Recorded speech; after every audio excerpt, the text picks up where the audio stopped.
Muling nag-overtime si Luningneng. Napabuntong hininga siya habang bitbit ang mop at ang mga panlinis. Buong araw, walang tigil ang kanyang katawan sa paglilinis ng bawat sulok ng gusali. Ang gusaling iyon ay May 12 palapag, dahilan kung bakit halos wala siyang pagkakataong makapagpahinga. Ngunit sa kabila ng pagod, pilit niyang tinatapos ang trabaho. Sa opisina na naman ako ni Sir Amado. Gising, Luningneng, bulong niya sa sarili, pilit na pinapalakas ang loob. Agad niyang isinakay ang sarili sa elevator, hawak pa rin ang mabibigat na gamit. Sa kabila ng hirap ng trabaho, hindi maiwasang maglaro sa kanyang isipan ang imahe ng kanyang gwapong boss. Matagal na siyang nagtatrabaho sa kumpanya, at hindi niya maitatanggi ang paghanga kay Amado, isang lalaking matikas, matalino, at tila perpekto sa kanyang paningin. Sa kanyang isipan, nananatili ang pangarap na balang araw ay mag-aasawa siya ng mayaman. Tumunog ang elevator, hudyat na narating na niya ang palapag ng opisina ni Amado. Lumabas siya at naglakad papunta sa pinto. Sir, lilinisin ko lang po ang opisina. Aniya, bahagyang kumatok bago buksan ang pinto.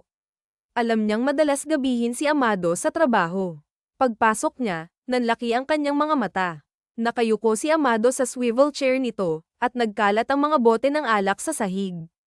Napabuntong hininga si Luningneng, tila hindi na nagulat ngunit may halong awa sa kanyang boss. Sir, maingat niyang tinapak ang balikat nito. Sir, lasing po ba kayo? Gusto niyo po bang tawagan ko ang driver niyo? Tanong niya, may halong pag-aalala.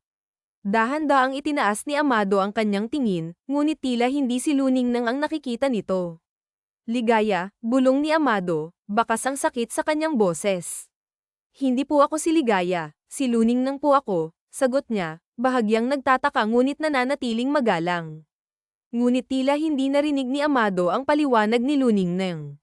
Ligaya, love, Aniya, sabay hawak sa kamay ni Luningneng. Napasinghap siya sa gulat. Please forgive me. I'm so sorry, dagdag pa ng kanyang boss, tila nagmamakaawa.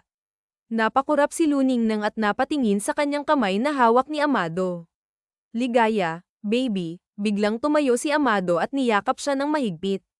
Ramdam niya ang bigat ng katawan nito at ang init ng yakap na tila puno ng pangungulila. Sir, halos tumalo ng puso ni Luningneng sa kaba at kilig. Inalalayan niya si Amado, pilit na itinatago ang nararamdaman. Lasing lang po kayo. Tatawagan ko na po ang driver niyo. Aniya, pilit na pinapakalma ang sitwasyon. Ngunit umiling si Amado. Please stay with me. I love you, Ligaya. Mahal kita, bulong nito, puno ng emosyon. Sir, halos hindi makapagsalita si Luningneng. Ang kilig na nararamdaman ay tila umaapaw, ngunit bigla siyang natigilan nang maramdaman ang kakaibang lagkit sa kanyang braso. Anak ng tokwa, napasigaw siya nang mapagtantong samuka si Amado. Napangiwi siya ngunit mabilis na inakay ang kanyang boss papunta sa banyo. Habang inaayos si Amado, hindi maiwasang marinig ni Luningneng ang paulit-ulit nitong pagbanggit sa pangalan ni Ligaya. Napailing siya, ngunit sa kaloob-looban ng kanyang puso, naroon ang munting kirot. Sir, heartbroken ka na naman, Aniya, bahagyang sinisinghalan si Amado. Sabi ko naman kasi sayo, ako na lang. Mapagmahal naman ako, maganda pa, kaya nga lang mahirap. Biglang hinawakan ni Amado ang kanyang mga balikat, seryoso ang mukha. For scene, Aniya, tila may gustong ipahiwatig. Yes, sir, tanong ni Luningneng, napalunok habang nakatingala sa kanyang boss, ang puso niya'y tila tumitibok ng mas mabilis kaysa dati. Bumaba ang tingin ni Amado sa labi ni Luningneng, dahilan upang mas lalong bumilis ang tibok ng puso ng dalaga. Ang kaba ay parang alon na hindi niya maawat, gumagapang mula sa kanyang dibdib patungo sa kanyang buong katawan. Hindi po ako. Halos pabulong na sabi ni Luningneng, ngunit hindi na niya natapos ang sasabihin nang bigla siyang halikan ni Amado. Nanlaki ang kanyang mga mata, at sa unay kumuyam ang kanyang mga kamao bilang pagtutol. Ngunit sa kabila ng kanyang isipan na nagsasabing mali ito, tila ang puso at katawan niya'y may sariling desisyon. Unti-unti, sinagot ni Luningneng ang halik ng kanyang boss. I know you love me. Isang bahagyang tawa ang lumabas mula kay Amado habang hawak ang panga ni Luningneng. Ang mga mata nito'y puno ng kumpiyansa at init. Yes, sir, mahina ngunit puno ng damdaming sagot ni Luningneng. Sa kanilang muling paghahalikan, tila nawala ang lahat ng alalahanin sa mundo. Ang init ng kanilang mga labi ay nagdala ng kakaibang damdamin na matagal nang nakatago sa puso ng dalaga. Habang naglalakad sila papunta sa sofa, unti-unting tinanggal ni Amado ang suot ni Luningnang. Bagamat may bahagi ng isipan ni Luningnang na nagsasabing mali ito, hindi niya magawang tumutol. Ang matagal na niyang paghanga at damdamin para kay Amado ay tila nagtagumpay sa labanang iyon. Ito ang sandaling matagal na niyang hinihintay, ang mapansin siya ng lalaking matagal na niyang minamahal. Umabot ang kanilang gabi hanggang madaling araw. Bagsak ang pagod na katawan ni Luningnang sa ibabaw ni Amado, na ngayon ay mahimbing na natutulog sa sofa. Napangiti si Luningnang habang hinahaplos ang dibdib ng kanyang boss. Ang galing mo, sir, bulong niya, puno ng kilig at saya. Pumikit siya, hinayaan ang sarili na magpahinga sa bisig ng lalaking matagal niyang pinapangarap. Ngunit ang tahimik na sandali ay biglang naputol nang marinig ni Luningnang ang sunod-sunod na katok sa pinto ng opisina ni Amado. Amado, sigaw ng isang babae mula sa labas. Open the door. Nanlaki ang mga mata ni Luningnang. Mabilis siyang napatingin kay Amado, na ngayon ay bahagyang nagising at kunot noo habang nakapikit pa rin.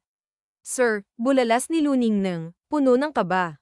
Who are you? Biglang tanong ni Amado, tila naguguluhan, at tinulak si Luningnang mula sa kanyang ibabaw. Gulat at pagkahiya ang bumalat kay Luningnang habang mabilis niyang kinuha ang kanyang mga damit. Sabay nilang tiningnan ang pinto, at agad na tumakbo si Luningnang papunta sa banyo upang magbihis. My goodness, Amado, pinag-alala mo kaming lahat. Umalis ka nang walang paalam pagkatapos ng celebration natin kagabi, sigaw ng babae, na walang iba kundi si Maritz, ang ina ni Amado. Napasulyap ito sa paligid ng opisina. At bakit sobrang kalat dito? Wala ka ring suot na damit pang itaas. Nagdala ka na naman ba ng babae dito? Ma, abala lang ako sa mga paperworks, sagot ni Amado, pilit na iniwasan ang tanong. Uminom lang ako kagabi at hindi ko na alam ang nangyari. Are you sure? Alam kong hindi ka okay, anak. Gusto mo bang pag-usapan natin? Tanong ni Maritz, puno ng pag-aalala. Sa loob ng banyo, narinig ni Luningnang ang usapan nila. Pilit niyang pinakalma ang sarili habang nagbibihis, ngunit hindi niya maiwasang kabahan. Abala ako, Mommy. Tsaka na lang natin pag-usapan. May mga kailangan pa akong tapusin, sagot ni Amado. Napatingin ito sa direksyon ng banyo, dahilan upang mapasinghap si Luningnang. Sure ka ha? Tanong ni Maritz, ngunit sa huli tumango at lumabas na rin ng opisina. Nanatili si Luningnang sa banyo hanggang sa makasiguro siyang wala na si Maritz. Dahan-dahan siyang lumabas, ngunit sinalubong siya ng malamig na tingin ni Amado. Sir Amado, maingat na tanong ni Luningnang, pilit na iniwasan ang tingin ng kanyang boss. Sino ka? Anong ginagawa mo sa opisina ko? Malamig na tanong ni Amado, na nagdulot ng matinding sakit sa dibdib ni Luningnang. Huwag mong sabihin na hindi mo natatandaan, sigaw ni Luningnang, pilit na itinatago ang kanyang emosyon habang mabilis na dinampot ang kanyang mga gamit. Walang nangyari kagabi. Tinulungan lang kita dahil lasing ka. Oh, wait, seryosong sabi ni Amado, sabay taas ng isang bagay na hawak nito. May nangyari ba sa ating dalawa? Naiwan mo ang ID mo dito. Itinaas niya ang ID ni Luningnang. Napalunok si Luningnang habang tinitingnan ng ID. Bamantong hininga siya, alam niyang wala nang saysay ang pagsisinungaling. May nangyari sa ating dalawa. Malamig ngunit matatag ang tinig ni Amado habang direkta niyang sinabi ang kanyang obserbasyon. Agad na napansin ni Luningnang ang pagkunot ng noo ng lalaki, ngunit sa halip na sumagot kaagad, bamantong hininga muna siya, tila pinipilit pakalmayan ang sarili. Wala namang kaso sa akin yun, ani Luningnang, pilit na pinapakita ang pagiging matatag. Kung tutuusin, pwede nating tawagin na one-night stand lang ba yun? Napatingin si Amado sa kanya, at sa isang iglap ay binitiwan ng isang mapangahas na pahayag. Virgin ka kagabi, at ako ang nakona sa'yo. Napakurap si Luningnang, hindi makapaniwala sa pagiging prangka ng lalaki. Grabe, wala man lang preno ang bibig, bulong niya sa sarili, pilit na itinatago ang pagkapahiya. Tinitigan niya si Amado, pilit na hinahanap ang tamang salita. Huwag kang mag-alala, sir. Hindi makakalabas sa kahit sino ang nangyari. May mali rin naman ako, tinake advantage ko ang kalasinggan mo. Pareho tayong may pagkukulang. Dapat hindi ka na pumasok sa opisina ko, dagdag niya, pilit na pinapakalma ang sitwasyon. Bamantong hininga si Amado, ang mga matay puno ng pag-aalala ngunit may bahid ng pagkalito. Malay ko ba na nandito ka? Madalas naman akong maglinis ng opisina mo. At ano ka ba, sir? Natatawang sabi ni Luningneng, pilit na binabali ang tensyon. Nakita ko na rin ang mga babaeng dinala mo dito. Kaya walang problema sa akin. Pero bahala na, sir. Kalimutan mo na lang ang nangyari. Sanay ka naman sa ganito, di ba? This is serious, Luningneng. Tumitig si Amado sa kanya, ang tono ng boses nito'y mas seryoso at mabigat. May nangyari sa ating dalawa. Akala ko ikaw si Ligaya. Napalunok si Luningneng, hindi inaasahan ang susunod na sinabi ni Amado. Ligaya is my ex-girlfriend, at gusto ko siyang balikan. Bagamat pilit niyang pinapakita ang pagiging kalmado, hindi naiwasan ni Luningneng ang bahagyang kirot sa kanyang dibdib. Ano naman pong kaso noon, sir? Wala naman pong problema sa akin. Janitress lang naman ako dito, at wala naman akong iniingatang pangalan, sagot niya, pilit na itinatago ang tunay na damdamin. Damn, you're now my responsibility, ani Amado, ang tono ng boses niya'y may halong frustration.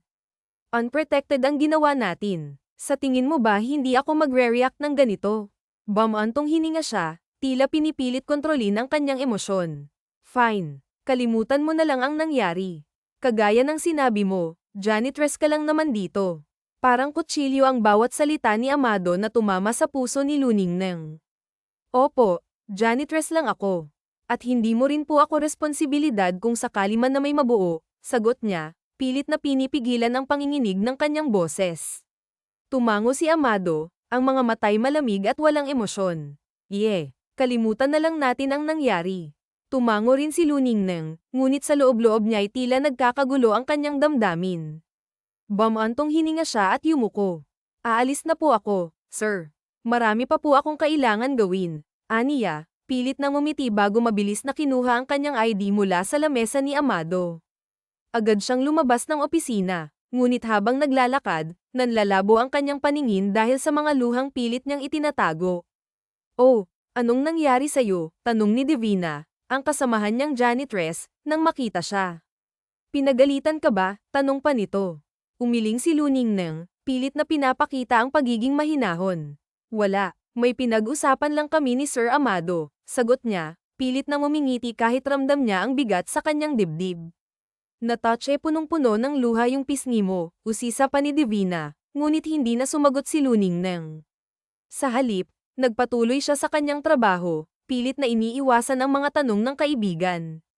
Ewan ko sa'yo, Divina, natatawang sabi ni Luningneng habang pinupunasan ang mga kamay niya mula sa paglilinis. Makapagtrabaho na nga, tawagin mo na lang ako kapag may kailangan ka. Okay, girl, dagdag niya, kasabay ng isang ngiti. Nakangisi namang tumugon si Divina, ubusin mo ang mga pagkain ha. Binigay yan kaya tanggapin mo. Oo na, sagot ni Luningneng na may pilit ng ngiti sa labi. Pinagmasdan niya ang mga pagkaing nakalagay sa mesa pati na rin ang mga damit na tila bagong bili. Hindi niya maiwasang mag-isip kung sino ang laging nagpapadala ng mga ito. Bamantong hininga siya, tila naguguluhan, bago mabilis na lumabas ng silid upang magpatuloy sa trabaho. Habang naglalakad, hindi maiwasang mapansin ni Luningneng ang ilang usapan ng mga empleyado sa paligid. Ang gwapo talaga ni Sir Amado, impit na sabi ng isang babae, na sinundan ng mahina ngunit puno ng kilig na tili. Balita ko, wala siyang girlfriend, dagdag pa ng isa, na may bahid ng pananabik sa boses. At ang mga type daw niya, mga modelo. Natigilan si Luningneng sa narinig. Napakunot ang kanyang noo, ngunit agad ding napanguso. Yun pala ang mga type niya, bulong niya sa sarili, bahagyang napapailing. Napatingin siya sa mga babaeng nag-uusap, at naramdaman niya ang bahagyang kirot sa kanyang dibdib. Isa siya sa mga janitress dito, at madalas siyang nakatoka sa paglilinis ng opisina ni Amado. Ngunit ngayon, parang biglang nag-iba ang pakiramdam niya. Cleaning service, mahinang sabi ni Luningneng nang makapasok siya sa opisina ni Amado. Hindi man lang siya tumingin sa paligid, pilit niyang iniiwasan ang anumang abala. Wow, bakit hindi mo sinabi na may maganda ka palang janitress? Biglang sabi ng isang pamilyar na boses. Natigilan si Luningneng at napatingin sa pinagmulan ng boses. Isang lalaki ang nakangiti sa kanya, si Sir Bayani, isang kilalang kliyente ng kumpanya. Hi, hindi na natapos ni Bayani ang sasabihin nang mapansin niya si Amado na nakatingin kay Luningnang. Ang tingin nito ay matalim at puno ng intensyon. Agad namang yumuko si Luningnang at pilit na ngumiti. Good afternoon, Sir Bayani, bati niya ng magalang. Good afternoon, sagot ni Bayani, na tila sinusuri siya mula ulo hanggang paa. Nakita somewhere. Akala ko empleyado ka dito. Natawa si Luningnang, bahagyang namula sa sinabi ng lalaki. Janitress lang po ako dito, sagot niya, pilit na hindi pinapansin ang malamig na tingin ni Amado. Naglilinis lang po ako dito kapag wala si Sir Amado o kapag tapos na ang meeting niya. Mabuti at hindi mo nakikita ang mga nangyayari dito sa opisina niya. You're too innocent, ani Bayani, na may bahid ng biro ngunit may halong seryosong tono. Napalunok si Luningnang, tila naguguluhan sa sinabi nito. Well, biglang sumabat si Amado, na ngayon ay may ngisi sa labi. I'm a good boy now, Bayani. Natawa si Bayani, ngunit nanatiling tahimik si Luningnang. Ramdam niya ang tensyon sa pagitan ng dalawang lalaki, ngunit pilit niyang ibinaling ang atensyon sa kanyang trabaho. Sinimulan niyang maglinis, ngunit hindi niya maiwasang mapansin ang seryosong pag-uusap ni na Amado at Bayani. Paminsan-minsan, nahuhuli niyang nakatingin si Amado sa kanya, ngunit agad niyang iniiwas ang kanyang mga mata. Can you clean here? Biglang sabi ni Amado, na tila nagutos ngunit may halong lamang sa tono ng boses. Tapos na po akong maglinis dyan, sabi ni Luningnang ang tinutukoy kasi nito.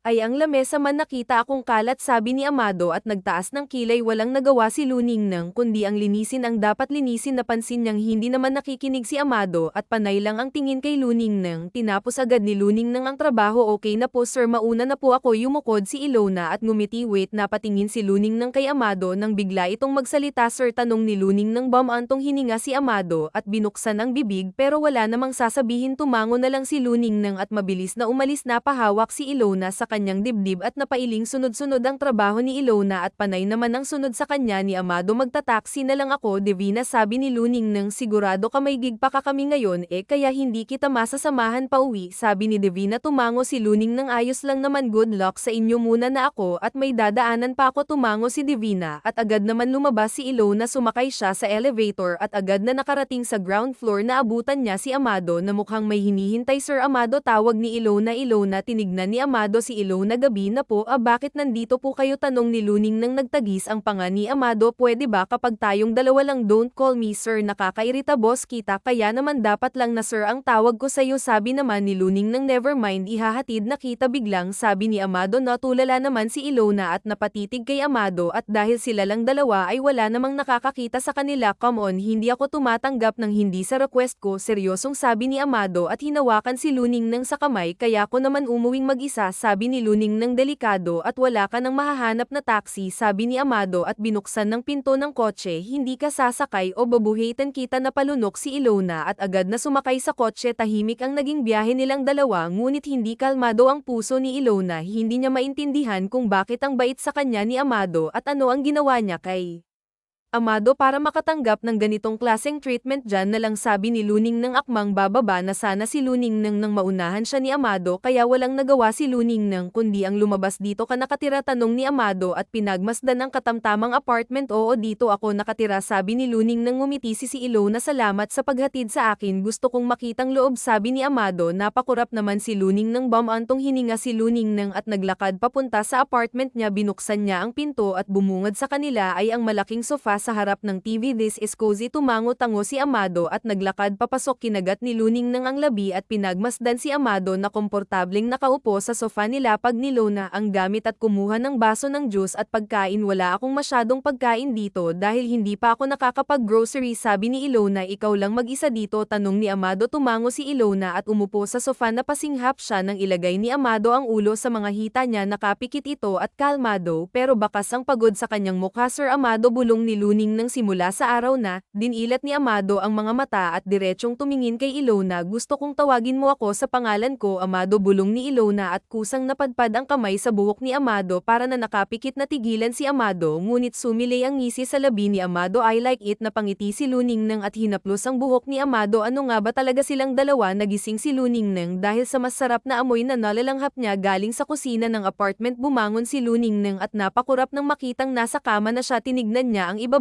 at nakita ang polo shirt ni Amado. Hindi siya umuwi, bulong ni Ilona. Bumantong hininga si Ilona at agad na tumayo. Pagkatapos niyang maghilamos ay agad siyang bumaba at nakita niya si Amado na walang suot na pang-itaas tanging jeans at hindi pa maayos ang sensuran. Sir Amado, tawag ni Luning nang, akala ko ba umuwi ka na kagabi? Nop, ayaw kitang iwan kagabi, simpleng sagot ni Amado. Kumalabog ang puso ni Ilona, ngunit kailangan niyang pigilan iyon. Ano ba talaga tayo? Hindi na napigilan ni Luning nang, bakit ka ba lumalapit sa akin? Janet lang ako at kung iniisip mo ang nangyari sa atin nung gabi. Ilona, seryosong tining ni Miguel. Shona, puntong hininga si Luning nang nahihirapan. Kasi ako, hindi ko alam kung pinaglalaroan mo lang ako. Magkaiba tayo ng estado sa buhay at ang nangyari sa atin isa yung pagkakamali. That's not a mistake, Luning nang sabi ni Amado. We both wanted tayong dalawang kumilos at gumawa ng bagay na iyon. Hindi mo kasalanan dahil kasalanan ko kung bakit nahihirapan na. Tignan ni Amado si Luning nang kung bakit pati ikaw ay naguguluhan na rin. Si Frenzy ang inaalala mo nung gabing yun. Ang nararamdaman mo para sa kanya ay lost bagay na kailangan mo dahil lalaki ka. Tinignan ni Luning nang si Amado, nangilid ang luha sa mga mata ni Luning nang, ano ba talaga tayo? Imbes na sagutin ni Amado si Ilona ay hinailan nito si Ilona para yakapin. Tumulo ang mga luha sa mga mata ni Ilona dahil kakaibang takot at kaba ang nararamdaman niya. Mahirap siya at mayaman si Amado at kahit saang anggulo at kahit gusto niya si Amado ay hindi sila pwede. Please, Luning nang hinaplos ni Amado ang buhok ni Ilona. Sa tingin mo ba ay gusto kita dahil sa katawan mo? Gusto kita dahil lang nabibigay mo ang gusto ko. Dayamang tagal kong hinintay ang pagkakataon na iyon para hawakan o halikan ka. Ano? Humiwalay si Ilona at tinignan si Amado na umiwas ng tingin. Anong matagal? I have liked you for years. Pag-amin ni Amado, sinasadya akong ikaw ang maglinis sa opisina ko para nakikita kita. Sinadya akong ikaw ang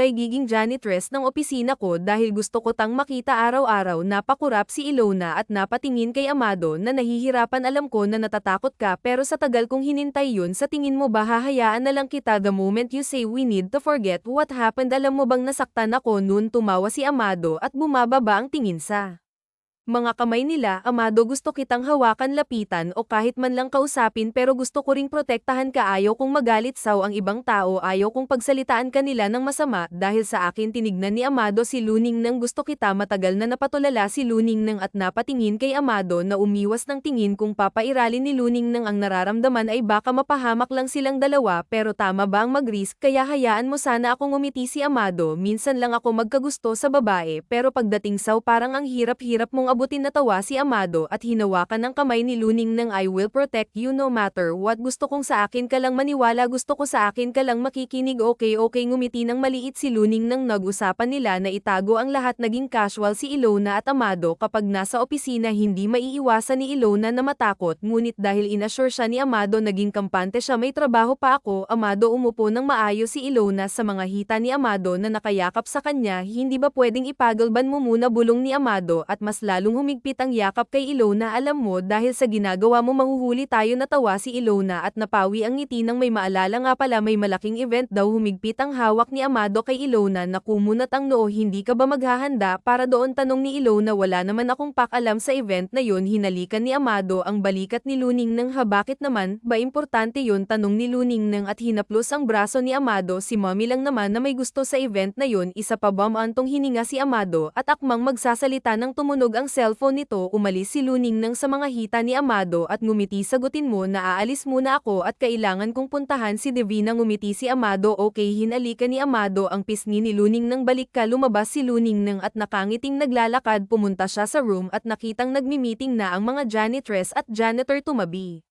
si Ilona kay Divina. Aba, saan ka galing? Tanong ni Divina. Naglinis lang ako sa opisina ni Sir Amado. Kalmadong sabi ni Ilona. Mukhang napapadalas na ata ang paglilinis mo sa opisina ni Sir. Ang umisi si Divina. Baka naman iba ang nililinis mo, Divina. Pakiramdam ni Luning nang ay namula ang pisngi niya. Ikaw talaga. Natigilan lang sila sa pag-uusap ng magsalita ang head nila. Nakinig silang dalawa at natigilan si Luning nang sa narinig sa kanilang head. Malaking event ang gaganapin. Ipapakilala ang magiging asawa ni Sir Amado dito at ikaw, Luning nang tinignan ni Luning Luning nang ang head nila ikaw ang naka-assign sa paglilinis ng mga kalat sa event room o opo napalunok si Ilona at napaisip kayong lahat tinignan ng head isa-isa ang mga cleaners darating dito si Masi at siya ang ipapakilala bilang asawa ni Sir Amado gusto ko na maging maayos ang lahat nagkakaintindihan ba tayo hindi sumagot si Ilona pakiramdam niya ay bumaliktad ang sikmura niya sa narinig pakiramdam ni Luning nang ay may kung ano sa kanyang tiyan magbabanyo lang ako napahawak sa tiyan si Luning nang at agad na tumakbo habang nangingilid ang luha ilang araw na hindi pinapansin ni Ilona si Amado walang text o tawag man lang na ginawa si Luning nang ayaw niyang kausapin si Amado dahil pakiramdam niya ay masasaktan lang siya masama ba talagang pakiramdam mo ilang araw ka nang sumusuka kailan ba yan nagsimula tanong ni Divina hindi ko alam ang alam ko lang laging sumasakit yung ulo ko lagi akong nahihilo tapos pagkakataon naman na okay ako sagot ni Ilona ha teka nga magsabi ka nga sa akin may boyfriend ka ba ngayon tanong ni Divina at seryoso siyang tinignan hindi nagsalita si Luning nang at nanatiling nakatingin sa kanya sabihin mo nga sa akin Luning nang ano ba talagang nangyayari sa'yo tanong ni Divina napalunok si Ilona kasi pinaglaruan ni Ilona ang mga kuko niya dahil sa kaba ng nararamdaman kasi ano Ilona naman matagal na tayong magkaibigan ngayon ka pa maglilihim sa akin talaga iritadong sabi ni Divina boyfriend ko si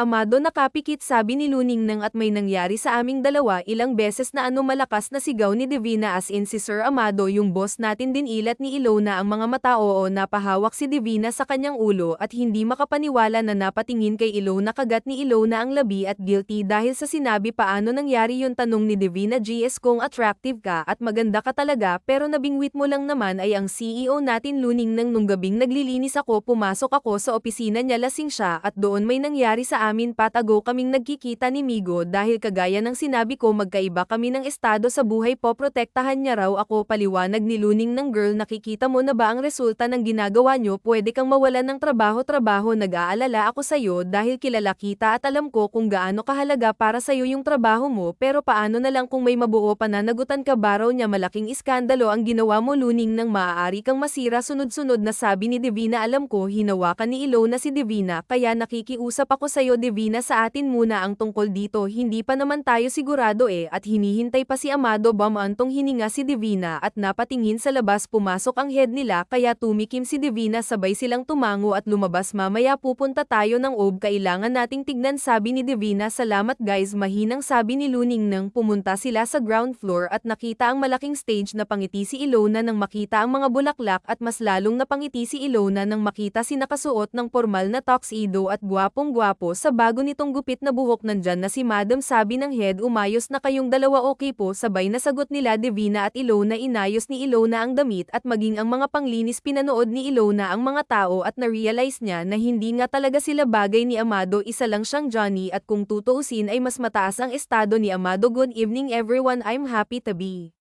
here again pero mas masaya akong ipakilala sa inyo ang magiging bagong kasapi ng pamilya na kangiting sabi ni Marites ang mommy ni Amado nagpalakpakan ang lahat nagsimulang maglinis si Ilona sa mga dumi na natapon sa gilid masaya akong ipakikilala sa inyo si Ligaya Monster na kangiting sabi ni Marites my son's fiancé natigilan si Luning nang at napatingin sa isang babaeng matangkad na kasuot ng pulang dress at tsanita ang dating napalunok si Ilona nang maalala ang gabi na binanggit ni Amado ang ex-girlfriend niya sa opisina bigla ay parang bumalik ang sikmura ni Ilona good evening everyone I'm Ligaya nakangiting sabi ni Ligaya at hinawakan si Amado na pilit ang ngiti sobrang saya kong makabalik dito it's been a long time nagkaroon lang kami ng away ni Amado per surprise we're getting married sooner we're not hun ano ka ba don't embarrass me here nakangiting sabi ni Ligaya kaya sa kung sino man ang hahadlang sa kasal naming dalawa I promise you I will show you napalunok si Ilona at agad na naglakad papunta sa gilid ng mga pagkain sa nanlalabo na mga mata niya ay hindi niya napansin ang isang waiter na may dalang tray oh my god napatayo ang isang matandang babae I'm sorry po mabilis na kinuha ni Ilona ang tissue pinunasan niya ang dress ng matanda get out of my way sigaw ng matanda alisin mo ang madumi mong kamay sa dress ko hindi ka nag-iingat na payuko si Ilona ngunit umikot ang paningin niya nanlamig ang mga kamay niya at pakiramdam ni Luning nang ay masusuka siya napatingin si Luning nang kay Amado na akmang maglalakad ng hawak ni Ligaya pasensya na po kayo ma'am sabi ni Luning nang kinuha ng matandang babae ang baso ng wine at tinapon kay Ilona ang laman non and you deserve that napayuko si Ilona at agad na napahawak sa tiyan niya sunod-sunod ang luha sa mga mata niya at nanlaki ang mga mata ni Ilona nang makita ang dugo na umago sa mga hita niya Luning nang sigaw ni Divina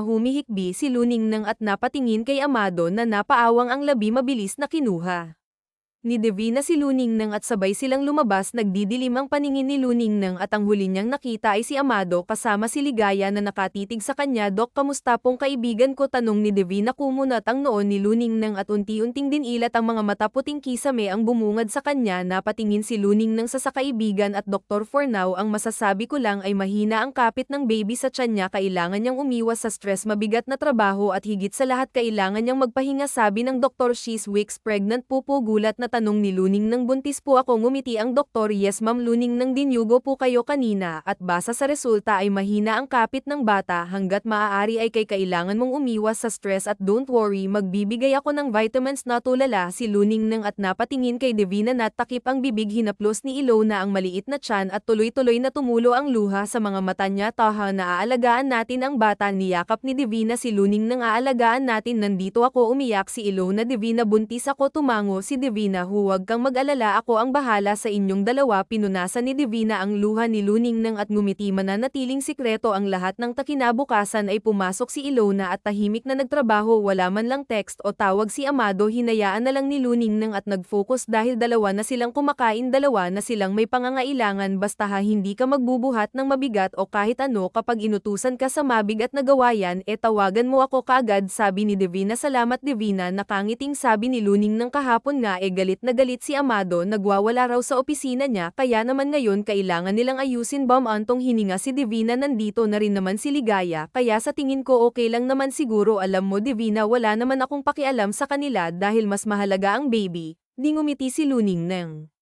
Kailangan kong magtrabaho para sa aming dalawa. Tumango si Divina. Kinuha nilang dalawa ang cleaning materials at agad na nagsimulang magtrabaho. Si Divina ngayon ang naka-assign sa opisina ni Amado habang si Luningnang naman ay sa ibaba at sa ibabang opisina. Ako na po dito, nakangiting sabi ni Luningnang kay Bayani. Hindi ka ba naglilinis sa opisina ni Amado? Tanong nito. Umiling si Luningnang. Si Divina po ang naka-assign doon.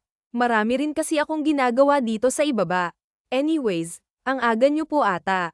Natawa si Bayani. Pinatawag ako ni Amado, may kailangan kaming pag-usapan. Importante lang. Tumango si Luningnang. Sige po, ingat kayo. Salamat. Ngumiti si Bayani at akmang maglalakad nang may makalimutan. Anyways, anong pakiramdam mo kapag nalaman mo na may anak ka? Ngumiti si Luningnang. Masaya po at gagawin mo ang lahat para sa anak mo. Tumatango-tango si Bayani at agad na naglakad.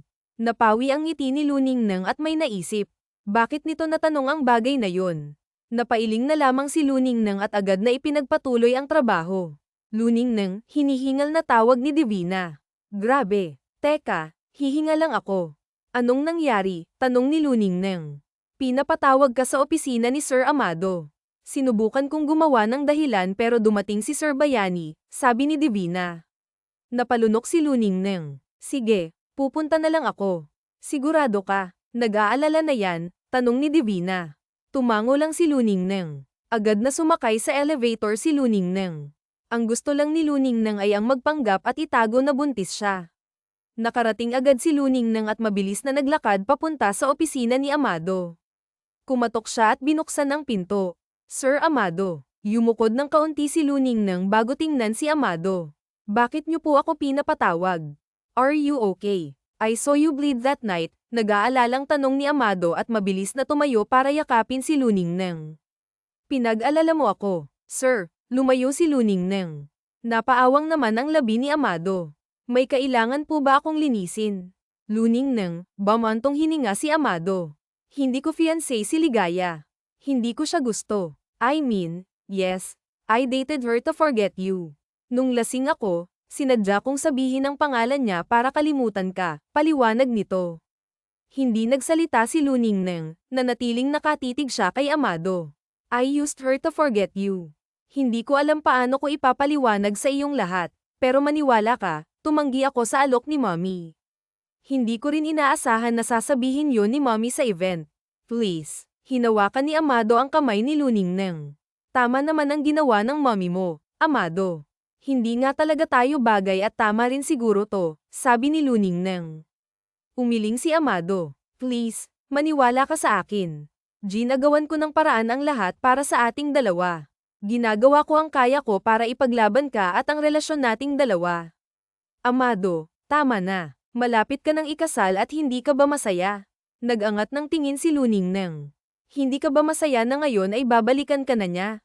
Naikakasal na kayong dalawa na hindi ka naiinom dahil sa kanya. Ang pag-ibig mo sa akin ay mananatili pero alam nating dalawa na lost lang ang nangyari. Heck no, depensa ni Amado. Mahal kita, Ilona. I'll be a good boy, please huwag mo lang akong iwan. Gagawin ko ang lahat, please. Umiling si Luningneng. Tama rin naman ang ginawa niya. Kahit sa ang anggulo tignan ay bagay sila Ligaya at Amado dahil sa estado nila habang si Ilona naman kailangang mabuhay at asikasuhin ang mga bagay-bagay. Tinignan ni Ilona si Amado. Mahal ni Ilona si Amado pero para kay Ilona mali pa rin. Kung wala na po kayong sasabihin ay aalis na po ako. Kailangan kong magtrabaho, sabi ni Luningneng. No, sabi ni Amado at niyakap si Ilona. Tinulak ni Ilona si Amado. Hindi mo kasi naiintindihan, Amado. Pareho tayong mapapahamak sa ginagawa mo at malaking iskandalo ang ginagawa nating dalawa. Masisira ang pangalan mo at ang pinaghirapan mo. Iisipin nila na nagkagusto ka sa basurang kagaya ko. Wala akong pakialam hanggat nasa tabi kita, kontento ako. Handa akong ipaliwanag sa lahat. Handa akong sabihin sa lahat, sigaw ni Amado. Tapusin na natin to. Amado. Tapos na tayong dalawa. Tumulo ang luha sa mga mata ni Ilona. Kaagad na tumakbo si Ilona palabas at pinunasan ang luha sa mga mata. Sumakay ng elevator si Ilona at agad na pumunta sa room nila. Naabutan ni Ilona si Ligaya. You must be Luningneng, sabi nito at formal siyang tinignan. Yes, ma'am. Pinilit gawing normal ni Luningneng ang boses niya. Nakakagulat na nagustuhan ka ni Amado. You're a janitress. May bahid na galit ang boses ni Ligaya. Napalunok si Ilona. Hindi ko po alam ang sinasabi niyo. Tumawa si Ligaya. Nakita ko ang lahat at alam ko ang lahat. Kung ayaw mong matanggal sa trabaho, layuan mo si Amado. Matapang na tiningnan ni Luningneng si Ligaya. Sayo na si Amado. Bago pa po kami nag-usap ay sinabi ko na po sa kanya yan, sabi ni Luningneng. Good. Ngumiti si Ligaya. Malaking skandal ang mangyayari kapag nalaman kong lumalapit ka pa rin kay Amado. You will go down together with your things here in this company. Hindi ka naman siguro papayag na pati ang trabaho mo ay mawala, di ba? Umiling si Luningneng. Then lahat ng gagawin mo ay para sa akin. Lahat ng utos ko ay gagawin mo. Tinuro ni Ligaya ang mga papel. Gusto kong dalhin mo yan sa finance team at hintayin mong pirmahan nila yan. Gusto ko rin na i-encode mo lahat ng files sa computer room. Pero ma'am, naalala ni Luningneng na check up niya ngayon. Ngumisi si Ligaya at pinakita ang cellphone. Isang tawag ko lang ay sira na ang pangalan niyong dalawa. Pwede kong sabihin na nag-cheat sa akin si Amado sa isang janitress dahil inakit ng isang janitress ang fiancé ko. Napalunok si Ilona. Ayaw niyang maging burden kay Amado. Ayaw niyang masira ang lahat ng pinaghirapan ni Amado dahil sa kanya. Gagawin ko po, simpleng sagot ni Ilona at kinuha ang bundok na papel at mabilis na naglakad. Wait, ngumisi si Ligaya at natigilan naman si Ilona. Hagdan ang gagamitin mo. There on the 4th floor. Tumango lang si Ilona at agad na naglakad palayo. Pagod na nilapag ni Ilona ang mga papel sa lamesa. Nag-iisa lang siya sa computer room dahil umalis ang mga kasama niya. Napalunok si Ilona nang maramdaman ang hilo at gutom dahil sa sunod-sunod na trabaho. Kailangan ko nang umalis, bulong ni Ilona.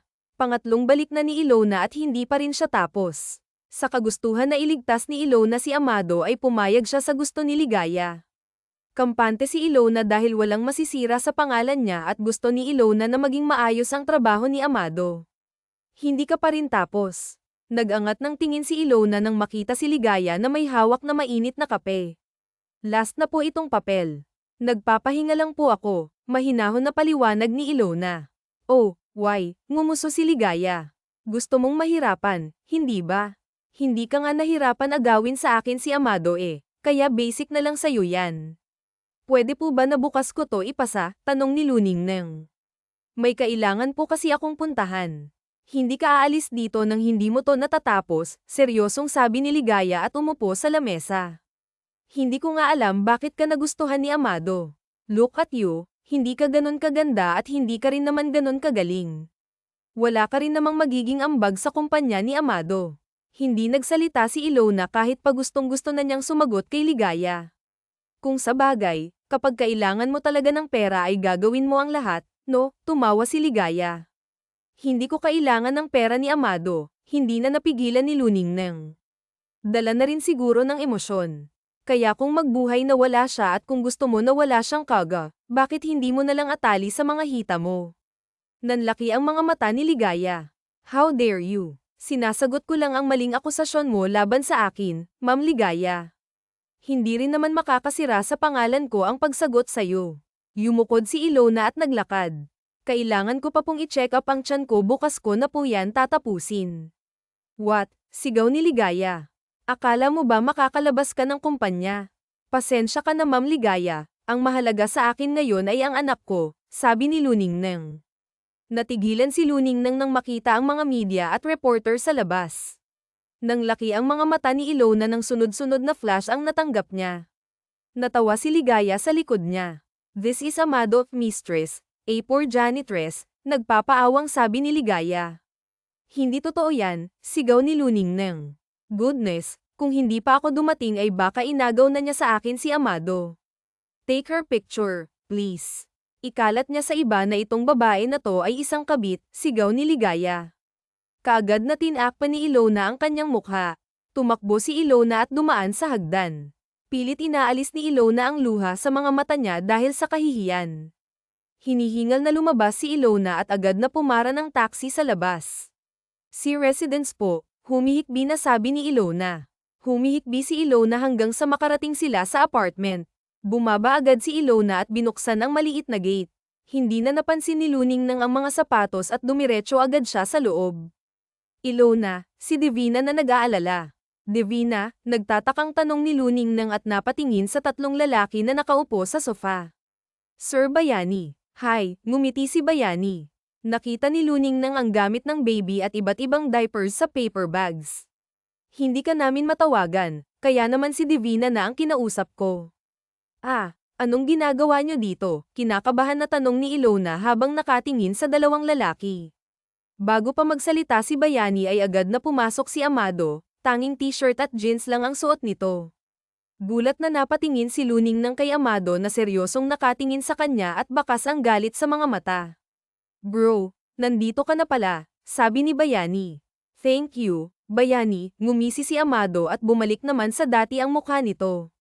Nag-hire kami ng investigator dahil may gusto akong malaman. Ano naman? Tanong ni Luningneng. At bakit ka nandito? Ngumisi si Amado. Hindi mo ako kailangan na tataguan ng anak, Ilona, dahil alam ko ang bawat kilos mo. Nang makita kitang dinyugo, tinawagan ko kaagad si Bayani at ang dalawa kong pinsan para imbestigahan ka. Napalunok si Luningneng. I found out that you're pregnant, Luningneng, sabi ni Amado. Hindi umiling si Luningneng. Ano naman ngayon kung buntis ako? Sigurado ka bang ikaw ang ama nito ngayong inamin mong buntis ka? We will talk about your pregnancy. Hindi na namin tinanong anong brand basta binili na namin ang lahat ng pangangailangan ng anak, hindi na natuloy ni Ilona ang sasabihin ng mabilis siyang tumakbo papunta sa banyo. Halos yakapin na ni Ilona ang lababo dahil sa pagsusuka. Naramdaman ni Ilona na may humawak sa kanyang buhok at hinaplos ang likod niya. Don't lie to me, Ilona. Hindi ka magaling magsinungaling, sabi pa ni Amado at binigyan siya ng tissue. Ano bang pakialam mo, Amado? Hindi mo naman ako responsibilidad at kung natatakot kang baka malaman ito ng mga magulang mo, huwag kang mag-alala, hindi nila malalaman, ani pa ni Luningneng. Nandito ako para alagaan ka, pwede ba kahit ngayon lang huwag naman matigas ang ulo mo, iritadong sanggal ni Amado at ay nalalayan siyang lumabas. Hindi kita gustong makita, Amado. Umalis ka na, seryosong sabi ni Luningneng. Umiling si Amado. Hindi kita iiwan, lalo na ngayon na dala mo ang anak natin. Huminga ng malalim si Luningneng, pagod na siyang makipagtalo at pagod na rin ang kwan niya. Dahan-dahan na binuhat ni Amado si Ilona. Walang nagawa si Ilona kundi ang yamakap sa leeg ni Amado. Magpahinga ka muna, bukas na lang natin pag-usapan. Umalis ka na, bulong ni Luningneng. Dahan-dahan na nilapag ni Amado si Ilona sa kama. Pinakatitigan ni Amado si Ilona. Hindi ako aalis, seryosong sabi ni Amado. Aalagaan ko kayong dalawa ng anak natin. Nagising si Luningnang at bumantong hininga dahil sa nangyari kagabi. Nag-hire ng investigator si Amado para sa kanya. Pinapanood ba siya ni Amado? Napailing na lamang si Luningnang. Napatingin si Luningnang sa pinto kung saan pumasok si Amado dala ang pagkain. Gising ka na pala, mahinahon na sabi ni Amado. I was about to wake you up pero masarap ang tulog mo. Bakit nandito ka pa? Hindi ako aalis hanggat hindi kita nakakausap ng maayos, sabi ni Amado. Gusto kong malaman ang lahat. Buntis ako, malamig na sabi ni Luningnang. Ikaw ang ama ng dinadala ko. Of course, ako ang ama ng anak nating dalawa, medyo galit pa na sabi ni Amado. Pero hindi yan ang gusto kong malaman. Gusto kong malaman kung bakit mo tinagaw sa akin ang lahat. Huminga ng malalim si Luningnang. Amado, sa tingin mo ba kapag sinabi mo sa lahat ng tao na may anak tayo, maniniwala ba sila? At ano na lang ang matatanggap ko? Isa lang akong janitress at kakatawan na nagkagusto ka sa akin. Masisira ang pangalan mo, masisira ang negosyo mo, at masisira ang koneksyon mo sa pamilya mo nang dahil sa akin. Kaya sa tingin mo, bakit ko tinatago ang lahat ng to? Para sa akin ba? Ginawa ko yun para sa'yo, laging para sa'yo. Nangilid na naman ang luha sa mga mata ni Luningnang habang nakatulala naman si Amado sa harap niya. Tinago ko ang lahat dahil ayaw kong pati ang anak ko pagsalita nung masama. Okay lang sa akin kung ako lang pero ang bata, wala siyang kasalanan dito kaya mas mabuti na hindi na lang itago na lang, sabi pa ni Ilona at yumuko. You know what? You're selfish, sabi ni Amado at natigilan si Luningnang. Hindi ko alam kung ano pa ba ang kailangan kong patunayan sa'yo. I love you, Luningnang. Mahal na mahal kita. Handa akong ipagsigawan sa lahat na may anak tayong dalawa, na ikaw ang girlfriend ko, na ikaw ang gusto ko. Ni-reject ko ang proposal ng mommy ko dahil alam kong may anak tayo. I want to give him or her a family. Hindi mo ba ako naiintindihan? Hindi tayo bagay. Mayaman ka at mahirap lang ako. Sinong mas masasaktan sa ating dalawa, di ba ako? Tumulo na ang luha sa mga mata ni Luningnang. Luningnang, wala akong pakialam sa punyetang estado sa buhay natin. Ang mahalaga sa akin ngayon ay ikaw at ang anak na natin. Hindi mo rin ba ako naiintindihan? Kaya kong iwan ang lahat para sa'yo, kaya kong talikuran ang lahat at magsimula na ikaw ang kasama, sanggal ni Amado. All I want is to be with you, Luningnang, yun ang gusto ko. Humikbi si Luningnang at napailing. Umiyak siya ng umiyak dahil nasasaktan siya para sa kanilang dalawa. Nilalabanan ko ang lahat para sa ating dalawa, pinoprotektahan kita sa kahit na sino, maging sa mga magulang ko. Please hayaan mo naman akong patunayan ang sarili ko sa'yo. Kung natatakot ka, hayaan mo akong maging sandalan mo. Kung nanghihina ka, pues ako ang magiging lakas mo, mahinahon na sabi ni Amado at hinawakan ang kamay ni Luningnang. Amado, umiiling si Luningnang. Huwag ka nang umiyak, makakasama sa baby natin, kalmadong sabi ni Amado at inayos ang buhok ni Ilona. Paano ang mga magulang mo? Paano sila? Kinakabahan na tanong ni Luningnang, may bakas pa rin na luha sa kanyang mga mata. Kakausapin ko sila. We will be going to Batangas. Doon tayo titira hanggang sa mga nakanandoon ang kaibigan kong doktor, seryosong sabi ni Amado. Tiningnan ni Luningnang si Amado at marahan na niyakap ni Ilona si Amado. Humikbi na naman siya. I'm sorry. Napapikit si Luningnang, kitang-kita niya ang hirap at pagod sa mga mata ni Amado ngunit para kay Luningnang mahal niya si Amado, mahal na mahal. It's okay. Please, I want you to run away with me, bulong ni Amado. Whatever happens here pupunta ka ng Batangas, you will live there, susunod ako. Sa pagod na nararamdaman ni Luningnang ay tumango na lang siya. Pagkatapos nilang mag-usap ay kumain si Luningnang habang pinagmamasdan si Amado na hawak ang cellphone. Bumantong hininga si Luningnang at agad na tumayo. Saan ka pupunta? Naging alerto si Amado. Napalunok si Ilona. Ibabalak ko lang, kailangan kong pumunta sa ospital dahil hindi ako nakapagpa-picture. Ngumiti at tumango na lang si Luningnang kahit pa iba ang plano niya. Lumabas si Ilona at napatingin agad sa kanya si Divina. Mag-usap tayo, sabi ni Divina habang hawak ang cellphone. Ano yun? Tanong ni Luningnang. Kalat na ngayon ang eskandalo na ginawa ni Ligaya at ikaw, tinatawag ka na nilang mistress ni Amado at ang sabi pa dito inagaw mo si Amado nung pumunta ka sa opisina ni Amado nung may mangyari sa inyong dalawa, sabi ni Divina at natigilan si Luningneng.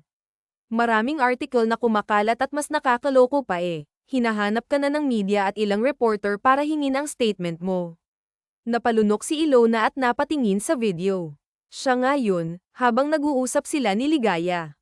Napahawak si Ilona sa kanyang ulo. Luningneng, nataranta agad si Divina. Umiling si Luningneng. Okay lang ako, gusto kong umalis, bulong ni Ilona at tumulo ang luha sa mga mata niya. Napatingin si Luningneng kay Amado na nanlaki ang mga mata.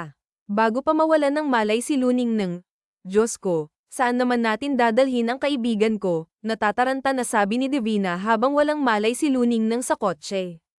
Paano na lang mga media? Paano na lang mga taong yun, Sir Amado? Ako na bahala doon, lahat ng tao ko ay kumikilos na ngayon. Tinignan ni Amado si Ilona at hinawakan ang mga kamay nito. I'm so sorry, baby. Bamantong hininga si Divina. Kahit paano ay swerte pa rin ang kaibigan niyang si Luningneng kay Amado. Naaalala pa rin ni Divina kung bakit nagustuhan ni Amado ang kaibigan niya. Sa Batangas tayo pupunta, seryosong sabi ni Amado. Susunod ako sa inyo doon. Tumango si Divina at napangiti na lang sa kanilang dalawa. Bamantong hininga si Amado at napakamot sa noo. Tinignan ni Amado ang litrato ni Ilona, napangiti si Amado nang maalala kung paano sila nagkakilala ni Luningneng at paano humantong sa lahat ang maganda nilang pagsasama. Nakita mo ba si Ilona? Yung bagong janitress dito. Kumunat ang noo ni Amado. Anong karapatan naman nito na banggitin ang pangalan ng babaeng iyon? Bor na tinignan ni Amado ang kaibigan na nasa sofa. Mukha siyang foreigner, maganda, sexy at mabait, ngumuso si Tomas. Ano sa tingin mo? Well, if that's the case, dapat pareho kayo ng estado sa buhay, ngumisi si Amado. Mayaman ka at sa tingin ko hindi kayo babay. Yun ang naging akala ni Amado dahil nung una niyang beses na makita si Luningneng ay iba ang pakiramdam ni Amado kay Luningneng. Tuwing nagkikita sila ay binabati siya nito o kaya naman nakangiti itong nakatingin sa kanya. Nagtaas ng kilay si Amado. Sir Amado, natigilan si Amado sa malambing na boses ni Luningneng. Ako na raw po ang maglilinis dito sa opisina niyo simula ngayong araw. Sabi po kasi ng head namin umalis raw po ang isang janitor dito. Yes, ako rin ang nagsabi na ikaw ang ipapalit na janitor dahil wala naman kaming choice, dahilan pa ni Amado at tiningnan ang malaanghel na mukha ni Luningneng. Tumango si Luningneng. Ganun po ba? Sige po. Simula noon, laging gustong pumasok ni Amado kahit wala naman siyang madalas na ginagawa. Gustong-gusto ni Amado na pinapanood si Luningneng na maglinis at madalas pa ay gusto ni Amado na makita si Luningneng. Weird pero alam ni Mig na gusto niya ang janitor. Do you have a boyfriend? Tanong ni Amado habang pinaglalaroan ang ballpen. Wala po, sir. Ayaw ko rin naman po, sabi ni Luningneng habang nagmomodel. Ako nang bahala sa iba. Kumain ka na, pagkatapos ngumiti si Luningneng at nag-iwas ng tingin. Okay po. Pinagmasdan ni Amado ang natutulog na si Luningneng sa dibdib niya. That night was wild pero malinaw sa alaala niya ang mukha ni Luningneng. Dahil ayaw niyang mahalata, ginamit niya ang ex-girlfriend niya. Sinabi ni Amado ang pangalan ni Ligaya para hindi siya mahalata. Hindi niya rin sinabi na naaalala niya ang gabing iyon. He took advantage on her. Kalimutan na lang natin ang lahat, nagtatagis ang panga ni Amado habang nakatingin kay Luningneng. Alam ni Amado na mahal niya si Luningneng, na gagawin niya ang lahat para kay Luningneng. Natatakot siya sa tuwing umiiyak si Luningneng at natatakot si Amado sa tuwing ayaw nito sa kanya. Ma, I'm sorry, I will reject the proposal, sabi ni Amado bago mangyari ang event. May gusto akong iba. At sino naman ang janitor na yun? Natigilan si Amado. Akala mo ba hindi ko malalaman ang nangyayari dito? Ni hindi nga natin kilala ang babaeng yun at worst, janitor pa talaga. I don't care, ma'am. Hinding-hindi ko papakawalan si Luningneng dahil lang sa sinabi nyo. I will not marry Ligaya at kung kailangan kong I give up ang trabaho at ang negosyo para makasama si Luningneng, gagawin ko, matalim ang tingin ni Amado sa kanyang ina. Amado, natulala ang kanyang ina. Hindi mo pwedeng iwan ang negosyo natin. You already named this company for years under your wings at dahil lang sa babae, iiwan mo ang pinaghirapan ng daddy mo. Taas noong tiningnan ni Amado ang kanyang ina at napatingin sa cellphone nang tumawag ang investigator. Sir, confirmed. Nandito po sa ospital si Miss Luningneng at nakausap ko ang kaibigan mong doktor. Buntis si Miss Luningneng. Ngumisi si Amado. Thank you. Tiningnan ni Amado ang kanyang ina. Kailangan mong tanggapin si Luningnang sa ayaw at sa gusto mo. Baka gusto mo ring iwan ko ang negosyo na pinatayo ninyo ni Daddy. Mel, sigaw ng kanyang ina nang makita ni Amado na dinyugo si Luningnang ay nag-aalala siya ng sobra. Hindi niya matatanggap kung may mangyari mang masama sa mag-ina niya lalong-lalo na sa bata at nang makita ni Amado ang takot sa mga mata ni Luningnang nang malaman niya ang totoo ay hindi nagdalawang isip si Amado na bantayan at protektahan si Luningnang sa abot ng makakaya niya. That was love, unconditional and unexpected. Present time, Amado, nagtatakang tawag ni Marites sa anak. Did you see the news? Ligaya did that. Where is she? Tanong ni Amado. Nandito siya kanina. Kumusta si Luningnang? Nagdadalawang isip pa si Marites na itanong ang nangyari. She's stressed at pwedeng mawala ang anak namin dahil doon, malamig na sabi ni Amado at napasinghap si Marites. This is the least thing I can do para sa mag-ina ko. Kung hindi ko rin ang si Luningnang, wala na akong magagawa. Pero gusto ko lang sabihin sa'yo na mahal ko si Luningnang. Walang pagdadalawang isip kung papakasalan si Luningnang kahit pa hindi mo siya tanggap. Amado, nang inig ang boses ni Marites. Ngumiti si Amado. Si Luningnang ang kasiyahan ko, ma'am. Tatapusin ko ang lahat ng to at pupunta ako sa Batangas para kay Luningnang. Hindi nyo pwedeng saktan ang mag-ina ko dahil bago nyo pa siya mahawakan, dadaan muna kayo sa akin. Tumalikod si Amado at tinawagan ang secretary niya para gumawa ng isang press conference. Huminga ng malalim si Amado at agad na sumakay ng kotse at agad na pumunta sa venue. This is for her, Luningnang at sa baby nila. Sir, bumungad sa pagbaba ng kotse ni Amado ay ang secretary niya, everything is ready kagaya ng sinabi nyo. Thank you, tinapak ni Amado ang balikat nito at agad na pumasok sa kumpanya. Sumakay si Amado sa elevator at hinanda ang kanyang sasabihin. Nakarating siya sa meeting room kung saan nandoon ang media at iba pa. Huminga ng malalim si Amado at umupo. Magandang umaga. Alam kong masyadong mabilis ang press conference na to. Tiningnan ni Amado si Ligaya na nakatitig sa kanya pero gusto ko lang linawin sa inyong lahat at sa kumakalat na articles at news, walang katotohanan na mga iyon.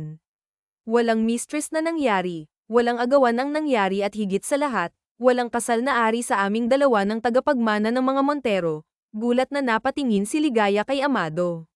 Ngunit walang pakialam doon si Amado. Amado, sigaw ni Francine ngunit hinaranggan siya ng mga guards. Yes, I fell in love with my janitress named Luningnang. She's amazing woman. Komportable akong kasama si Luningnang sa lahat ng bagay. Ngumiti si Amado habang naaalala ang mukha ni Luningnang. Luningnang was my janitress way back din at oo, girlfriend ko si Luningnang. Napasinghap ang ilang reporter sa sinabi ni Amado. Huminga ng malalim si Amado at nagpatuloy. Lahat ng kumakalat na news ngayon ay hindi totoo. Hindi ako inaakit ni Luningnang, hindi ako hinihingian ng kahit na ano ni Luningnang at hindi kailanman ako inagaw ni Luningnang. Francine and I are good friends, matagal nang tapos ang kung anuman ang tungkol sa amin. Seryosong tiningnan ni Amado si Ligaya na hindi makapaniwalang napatingin sa kanya. Luningnang is my life now. Lahat ng pinaparatang nyo sa kanya ay hindi totoo. Lahat ng nagsabi ng masama tungkol kay Luningnang, haharapin nyo ang mga lawyers ko. Totoo po ba ang sinabi na buntis nga si Miss Luningnang? Lakas loob na sabi ng isang reporter. Akmang magsasalita na sana si Amado nang bumukas ang pinto kung saan diretsyo na naglalakad ang kanyang ina sa red na damit, gulat na napatingin si Amado sa kanyang ina. Yes, she's pregnant, sabi ni Marites. She's pregnant with our heir. Ligaya made an impulsive accusation with my daughter-in-law, nagulat si Amado at napatayo. Ngumiti si Marites. Ito na lang ang kaya kong gawin para bumawi sa lahat ng pagkukulang ko bilang ina sa'yo, Amado. Napalunok si Amado at napangiti sa kanyang ina. Tiningnan ni Marites ang lahat ng tao. Lahat ng kasunduan ni Miss Ligaya Montero ay hindi namin tatanggapin. We won't tolerate such an action in this company. Wine paninirang puri ang ginawa ni Miss Monster Tita Marites. That's not true, sigaw ni Ligaya at agad na kumawala sa mga guards. Akala ko ba ay ayaw mo sa babaeng iyon? Ikakasal na kami ni Amado. Sa mga susunod na araw umiling si Amado at hinablat ang kamay ni Ligaya para kunin ang singsing. Walang sabi-sabi na tinapakan ni Amado ang singsing at kasabay nun ang matalim na tingin ni Amado kay Ligaya. Nagulat sa kanyang ginawa. We're done now, Ligaya, Sabi ni Amado. Huwag na huwag mong gagalawin ang mag-ina ko simula sa araw na to baka pati kumpanya mo pabagsakin ko. Nangilid ang luha sa mga mata ni Ilona nang mapanood ang press conference ni Amado. Galing siyang ospital para sa kanyang check-up ang marinig lahat kay Amado ay parang ginhawa sa parte ni Ilona. Sabi ko naman sa'yo mahal ka talaga ni Amado, nakangiting sabi ni Divina. Masaya kung nahanap mo ang pamilya na meron ka ngayon sa pamamagitan ni Amado at ng anak mo masaya rin ako nakangiting sabi ni Luningneng. Para akong nakahinga ng maluwag sa lahat ng problema para akong nakalutang ngayon. Natawa si Divina. Sigurado akong nagkukumahog na si Amado na puntahan ka dito. Natawa si Ilona at napatingin sa TV na ngayon ay patay na hina-aplos ni Ilona ang kanyang tiyan. Kailangan niya pa ring uminom ng vitamins at kailangan niyang mag-ingat. Speaking of ngumisi si Divina, nandito na si Amado. Luningneng natataranta na tawag ni Amado. Tumayo agad si Luningneng at agad na nagpakita kay Amado. Bumuga ng hangin si Amado at maingat siyang niyakap kaya napangiti si Ilona. Are you okay? Kamusta ang check-up mo? Marahan na tanong ni Amado, ngunit ang mas nakakaagaw ng atensyon ni Luningneng ay ang mommy ni Amado na nakatingin sa kanya. Dumaan ang kaba at takot sa puso ni Luningneng at alam niyang napansin ni Amado iyon. Don't worry, nakausap ko na si mommy at nandito siya para kausapin ka sabi ni Amado at tinignan si Marites. Be gentle to her mom. Natawa si Marites. Hindi ko naman siya aawayin. Sumama si Ilona kay Marites papunta sa labas ng bahay. Umupo sila sa sofa at naghanda ng kape. Si Divina naiwan silang dalawa at pinagmasdan ng dagat. How's the baby? Tanong ni Marites. Okay lang po, mahina lang po ang kapit ng bata kaya kailangan ko pong uminom ng gamot sagot ni Ilona. Bumantong hininga si Marites at tinignan si Ilona. Totoo nga ang sinabi ni Amado na maganda ka. Kinagat ni Ilona ang labi. Hindi na ako magpapaligoy-ligoy pa. Gusto ko lang na humingi ng tawad sa'yo sa lahat ng pinagsasabi ko habang bang nakatalikod ka. Hindi naman talaga kita gusto pero naaalala ko na isa rin akong sekretarya ng asawa ko noon na pasinghap si Luningneng. We made a mistake way back years ago kaya sobra kong iniingatan ng anak ko dahil gusto ko manta siya sa isang babae na mag-aangat sa kanya but then I realized kung gaano kanya ipinaglaban sa akin. Nag-gusto niya akong talikuran at ang trabaho niya para sa'yo. Natawa si Marites. Mahal na mahal ka Amado, sobra pa sa inaasahan ko. Pasensya na rin po kayo at medyo nagpadalos-dalos ako sa mga desisyon ko. Nag-usap na po kami ni Amado at alam ko po kung gaano nyo kamahal ang negosyo no iya. Baka marinig ka ng anak ko at ako pa ang sisihin niya. Hindi napigilan ni Luningneng ang matawa nang tumawa si Marites. You're welcome to our family. Daladala mo ang unang tagapagmana sa pamilya namin. Inaasahan ko na lalaki yan. Napangiti si Luningneng. Hindi ko po alam ang sasabihin ko sa inyo. Nahihiya po ako at natatakot. Ngumiti si Marites at hinawakan ang kamay ni Ilona na napatingin sa kanya. Pakasalan mo ang anak ko yan. Ang tanging hiling ko para sa'yo at para na rin kay Amado. Lumipas ang mga taon. Mommy, napangiwi si Ilona sa sigaw ng anak niyang si Isagani. Naglalaro ito sa tabi ng dagat kasama ang kapatid na si Dionisio. Dalawang lalaki ang anak ni Amado at Ilona at naigpa ni Ilona ang mga anak dahil sa kakulaitan ng mga anak niya. Anong nangyari? Nag-aalala na tanong ni Luningneng. Kasi po mommy, naglalaro lang po kami tapos si Kuya Is ayaw po kong pansinin kasi po nakikipag-usap siya sa magandang babae. Nakangusong sabi ni Isagani. Napatingin si Luningneng sa hindi kalayuan at nakita si Is na may kausap na pailing na lang si Lona. Simula nang ikasal silang dalawa ni Mikel ay hindi na natahimik pa ang bahay nila. Palaging may dalang babae si Dionisio at panay naman ang sumbong ni Marcus. Hayaan mo na ang kuya mo, mamaya lang ay kakausapin ko siya. Tinignan ni Ilona ang anak Dionisio. Hindi pa nakabilang si Luningneng nang tumakbo na agad si Dionisio papunta sa kanya. Natawa si Luningneng. Kuhang-kuha ni Dionisio ang ugali ni Amado. Kung sa bagay takot ang mga ito sa kanya. Pumasok na tayo sa loob at kanina pa namin kayo hinihintay sabi ni Luningneng. Tapos na po si Daddy? Tanong ni Dionisio. Tumango si Luningneng. Mamaya lang ay isusumbong kita dahil iba na namang babae ang dala mo mommy. Nang laki ang mga mata ni Dionisio, kinarga ni Ilona ang bunsong anak at agad na tumakbo habang tumatawa. Mommy, sigaw ni Dionisio at malakas na tumawa. Tumakbo si Dionisio papunta sa bahay kung saan tumatakbo si Ilona. Lagot ka sa daddy mo, sigaw ni Ilona at tumawa habang karga ang anak na si Marcus. What's happening? Nagtatakang tanong ni Amado. Si Kuya Dionisio po, may babae. Malakas na sigaw ni Isagani. Nanliit ang mga mata ni Amado at natigilan si Dionisio sa uri ng tingin ni Amado. Ay alam ni Ilona na papagalitan nito ang anak. Dionisio Galvez Mariin na tawag ni Amado at tuluyan na ngang tumakbo si Dionisio papunta sa kanyang mommy. Natawa si Luningneng habang nasa likod niya ang mga anak. Wakas